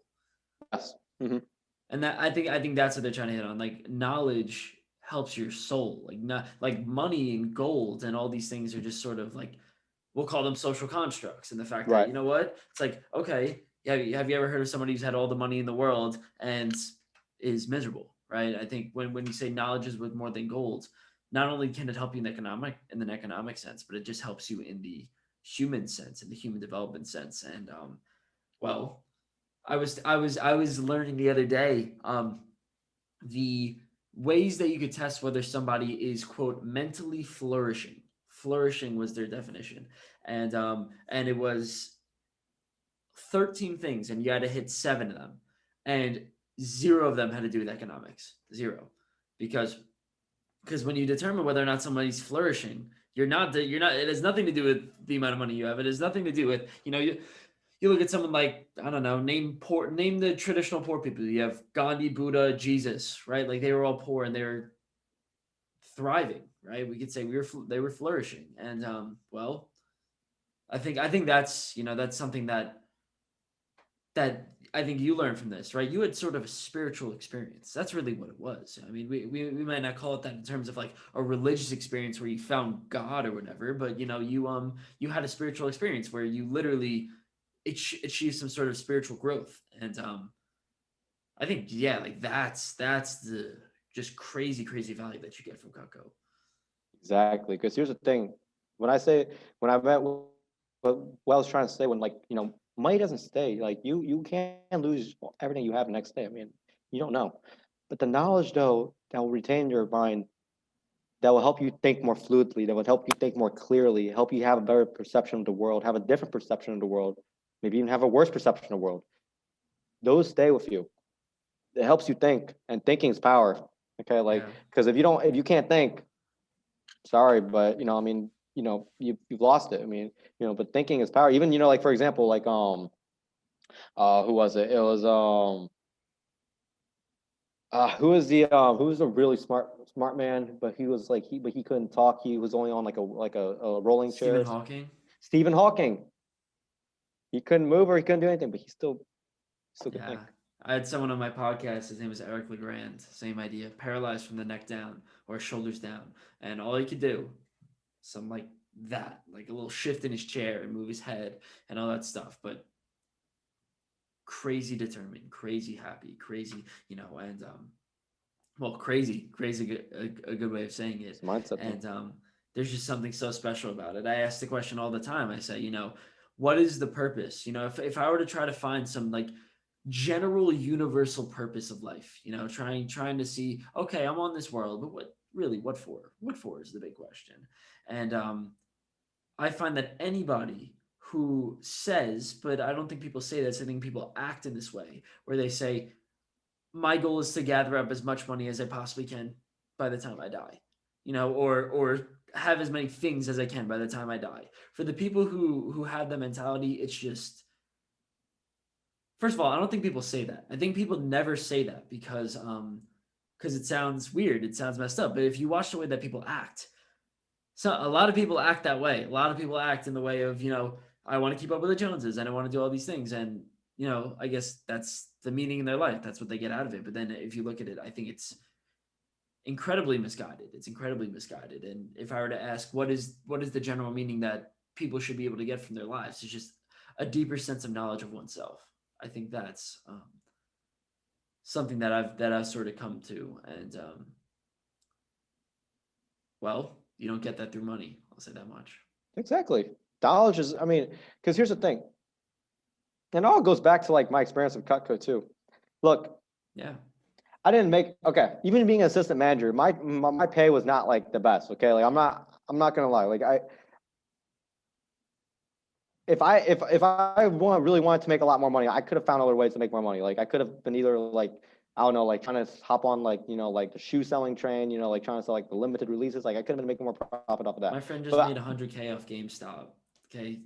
or stocks, I could have done stocks Yeah. too. I could have done that. But here's the thing though, doing like that type of stuff though, sure, you can make more money. But the knowledge that I've gained of Cutco, I'm happy. I'm happy. I'm happy. I'm very happy. And I'm very happy to actually learn this too. Because here's the thing, I wouldn't even be able to sit here and actually have this kind of conversation with any of you guys if I didn't learn anything from Cutco. It made me a different person, and it made me realize I'm here for a purpose. You know what I mean? Like this is, and here's the thing. You really can, if you really put your mind to it, you can get what you want. Can get what you want. Okay. And it's the truth. And also having a sense of humanity, you don't lose. In the end that you win.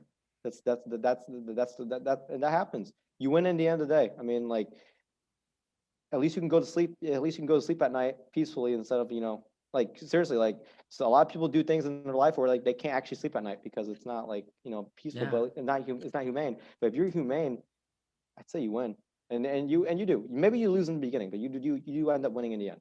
And like, you know, these individuals who are going through all these adversities, and sometimes even it made me kind of startled inside. I was very startled inside. I was like, oh my, like this is like I can't even shape to explain. Like I can't even shape like what they're going through. Like this is like one lady even told me she lost her like for one of her like kids on like a helicopter like thing. Like it was Wow. like there's a lot of things that like people are going through. Like one lady was completely like burdened by the fact that her son's in the hospital now, and like she doesn't know if he's going to be alive. Like all these different things, all these different people I've gotten to talk to. But in the end of the day, it was more than about the knives. It was just me connecting those people, and I really I take a lot of value in that. I really do. And in the end, though, because of how much I actually cared, and I let my guard down about the knives at that point. Like I was just like at the point, like I was doing a demo, but I was like, I wasn't really doing a salesman thing. But in the end of the day, though, those people end up still buying from me. They Yeah. still end up buying from me because they realize that I had good intentions and that like I was actually like humane. I cared about who they were as people. Yeah. Short story. I mean, and there are some people where like I would do the demo, like I would do certain parts of the demo, but then like I would just like purposely like not emphasize some parts of the demo because some parts of the demo really made me sound a lot more salesman. See, I was a lot more pushy and certain like not really pushy, but like up more in their face in some parts of the demo. Yeah. Some parts I would purposely skip that. And like, or for example, showing the most expensive sets. Sometimes I just like show them, but like I wouldn't read the line of like, so which one is your favorite set? And Yeah. if you like that one, you can buy it today or something like that. Something of the sort. Sometimes I'd skip that, but then like when I'm about to skip that, sometimes they're just like, hey, I think I want that one. Like which one's the best for me, Kelvin? Like, and like, Yeah. but even if they didn't buy from me, who cares? I mean, I learned a lot. I had a good conversation with these people. And you know Yeah. what? No. I'm happy. Even though I had a lot of really dull conversations with some people, the people who actually really made an impact in my thinking, happy to met. I was very happy, very, very pleased to have met them. So And I think that was a really good summary, the way you just ended it like that. So I think that's a good place to end it. There you go. I really like that. Kelvin I do Yang. really apologize for the like unchronologically ordered story that like I did. Like the first week that was just like I was just trying to remember everything. So like I do apologize to the audience if it was like something that was like super hard to like follow. I knew that like like speaking like I wasn't really like I was just really all over the place. So like but the end of the story was pretty much everything I just said earlier. So I must um say, I was following the whole time. So I hope that all the listeners were following too. I hope so too. So Kelvin Yang, thank you for coming on. Of course, thank you for having me.